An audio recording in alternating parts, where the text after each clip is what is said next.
Hey guys, Grin here, back for another review.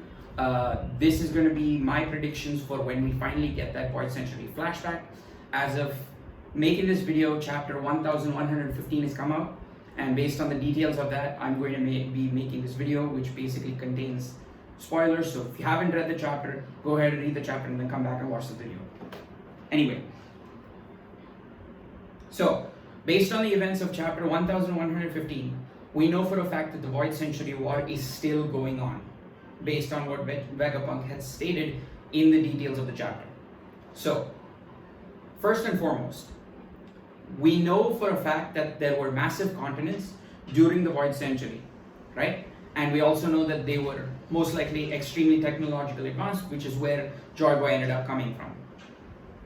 And since the civilization existed not but 900 years ago, prior to the Void Century, this also means that when we do go to Elbaph, since they are one of the only islands that have not been infiltrated or have not been successfully monitored or raided by the world government, this means that Elbaph might actually have some of the technology and some of the data from before the Void Century prior to the war, which I am extremely excited for when we finally get to Elbaph.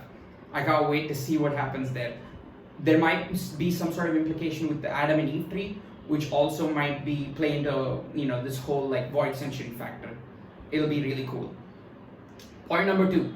Now we know the Mother Flame that powered Uranus to basically shoot down lasers at Lelucia ended up raising the sea level by 1 meter and caused an earthquake that was felt globally, right? So this means that the energy source that was used to fire Uranus back in the Void Century must have been 200 times more powerful because of the fact that the water levels basically raised up to 200 meters. So there's a good chance that this technology was found on the Ancient Kingdom itself.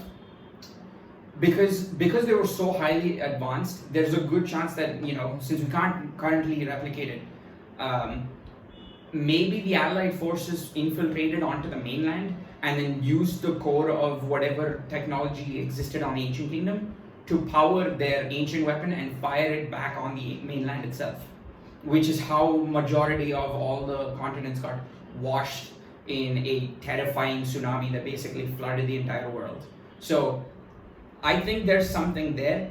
There might be maybe when we get the flashback, there might be a callback to that. So that might be a thing. Point number 3. We know that the world government was formed after the Allied forces effectively took the upper hand, because when Joyboy died, and the world was flooded, basically once Imu had reset the world effectively, there was nobody leading the Allied forces. Since it was only a temporary coalition, there had to be some sort of unification done to create the world government. And this probably happened because Imu probably thought to seize the opportunity to have all the nobles and all the nobles of respective kingdoms basically be called celestial dragons, and have the Gorosei effectively manage to gather all of them. And by doing so, he has not only unified them, because each Gorosei is given a position to each Gorosei is basically given a title in a field of politics, which is also probably the specialization or the thing that allowed each Gorosei to basically provide resources to each of the Allied forces kingdoms and bring them under a unified head, which is which inevitably led to the creation of Red Line, Marajoa, Pangea Castle, Empty Throne, all of that. So I think there's something there. Point number 4. If Joyboy had allied with the local races to fight the Allied forces, which comprised of the 20 nobles, then it's quite possible, because he knew he was going to die and he wasn't going to succeed in the war. Nefertari D Lilly, who we know had played a very significant part in distribution of the poneglyphs across the world, probably made a strategic play in distributing it, in the fact that she knew that either Joyboy was going to die, or based on what Joyboy figured out, he knew that he would not be able to win the war currently, and that's why he waited for so many years, which is also the reason when Roger went to Laughdale and found the One Piece, he realized that he was not meant to find the One Piece, like somebody else was meant to find it. Joyboy was waiting for someone. In this case, it's obviously Luffy, but I think that was a very strategic play on Nefertari D Lilly's part, because she knew beforehand, based on maybe Joyboy had somehow managed to communicate with her. Keep in mind, she was part of the Allied forces because there were 20 kingdoms then, but something probably allowed her to kind of cause her to change her mind and switch sides to Joyboy's faction. In this, right, so we also know that the details of the war were recorded as poneglyphs, and by having this spread across the world, this was a smart play for Nefertari D Lilly and Joyboy, because they wanted to buy time for the future. Now, they knew for a fact that the Allied forces would try to spread in propaganda and lies to try and cover up their tracks. And so by recording the details of the war and the poneglyphs and then distributing them across the world would take the Allied forces and the world government at the time years before they found out that the existence of the poneglyphs in the first place. And then even more years to actually go around finding each individual poneglyph, which even at the current moment, they still don't know where everything is. So I think that was that was a definite play on Joyboy's part to buy himself time, because the minute he died, the war effectively came to a standstill. By doing this, he basically brought the war to a standstill instead of becoming, the war ended up being a total loss. Because if the poneglyphs had fallen into the wrong hands, in the hands of the Allied forces, then the world we know today wouldn't have existed. We wouldn't have had the hope to, actually find the One Piece and learn the truth about the world.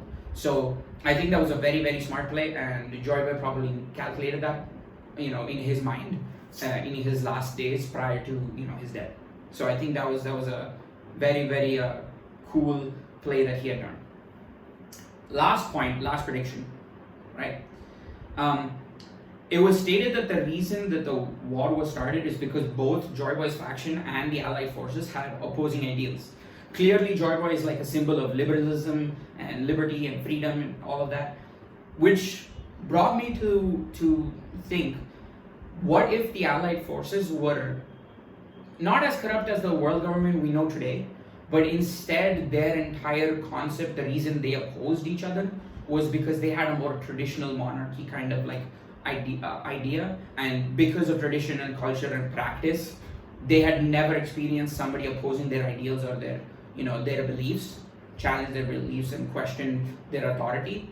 And so that these two completely opposite ideals is probably what ended up creating the clash that inevitably broke out into the war.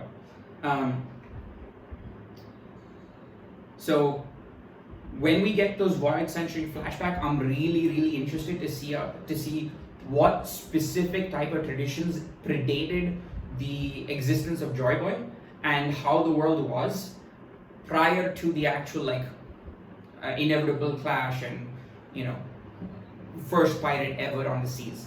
Because clearly there's something there in terms of tradition and monarchy with the Allied forces.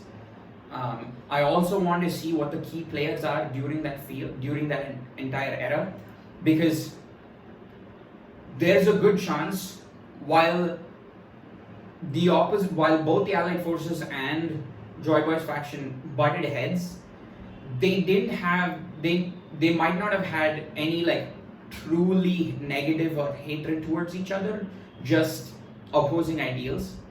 And it's quite possible that Imu at the time manipulated and used this idea to spew hatred and lies and effectively cover up some sort of truth that we still have yet to figure out.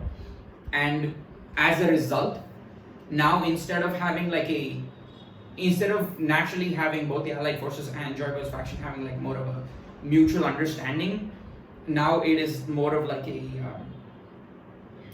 as of current time, the world government basically hunts down anybody who's considered a pirate or searching for the One Piece and is oppressing the other one, which is obviously leads to the premise of the entirety of One Piece. But those are my 5, points or theories or whatever you want to call it for the Void Century and Elbaph and whatever. I cannot wait to make another video for the next chapter, depending on what information we get. Things might be insane, but if you have any other comments or anything that you would like to know or have me reply to or respond to, make sure you click the notification bell, give the video a like, and hit the comment down below. Subscribe as well. I'll see you guys in the next video. Bye.